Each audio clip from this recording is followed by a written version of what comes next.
የምርጫ ውጤት ይፋ መደረጉን ተከትሎ የተፎካካሪ ፖለቲካ ፓርቲ አመራሮች በሂደቱ ላይ ያላቸውን ምልከታና በቀጣይ የሚመሰረተው መንግስት ዙሪያ ያላቸውን አቋም አንጸባርቀዋል። ፓርቲዎቹ አጠቃላይ የምርጫ ሂደቱ ሰላማዊ፣ ፍትሐዊና ግልጽ እንደነበረ አመልክተዋል። በተለይ የህዝቡ ተሳትፎ ይበል የሚያሰኝ እንደነበረም ጠቁመዋል። በድህረ ምርጫ ወቅትም ችግር እንደሌለ አይተናል። ምርጫ ቦርድም ከድምፅ ቆጠራ ጋር ተያይዞ የወሰደው እርምጃ የተከደበት መንገድ የተሻለ ነው ብዬ አስባለሁ። የህዝቡ ተሳትፎ ነቂስ ወጥቶ ያው ድምጹን ለማሰማት ያደረጋቸው እንቅስቃሴዎች በጣም ጥሩ ነበሩ። የተሻለ ውጤት አግኝተን እንግዲህ አንድ መቀመጫ ለማሸነፍ ችለናል። ምርጫ ላይ ስትወዳደር የምትጠብቀው ውጤት አለ። ጥሩም ይሁን መጥፎም ይሁን ተቀብለህ የምትጠብቀው ውጤት አለ። ምርጫው በሰላማዊ መንገድ ተካሄደ ብለን ነው እንደኛ ፓርቲ የምናምነው። የተፎካካሪ ፓርቲ አመራሮች የምርጫ ቦርድ የመፈጸም አቅምና እንዲሁም ከፍትሐዊነት አንጻር ከዚህ በፊት ከነበሩ የምርጫ ኩነቶች በእጅጉን መሻሻሉን ጠቁመዋል።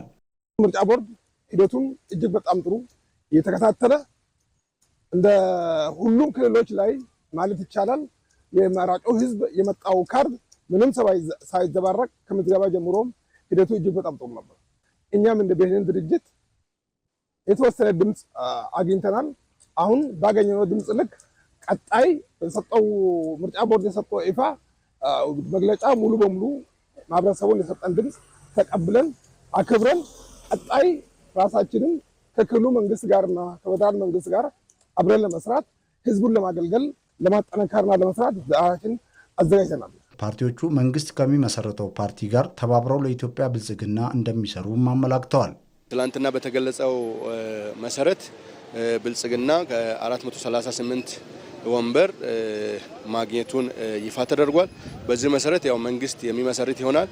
ምንም እንኳን ብልጽግና መንግስት ቢመሰርትም እኛም ደግሞ ካሸነፈው አካል ጋር ተባብረን ልማቱን የሚያስቀጥሉ ሀገሪቷን የተረጋጋች እንድትሆን የሚያደርጉ ቀጠናዊ ሰላምን የሚያመጡ ስራዎች ላይ ፖሊሲዎች እንዲወጡ፣ ህግጋት እንዲወጡ ጠንክሮ ለመስራት ያው እንደ ፓርቲም በጣም የተዘጋጀን።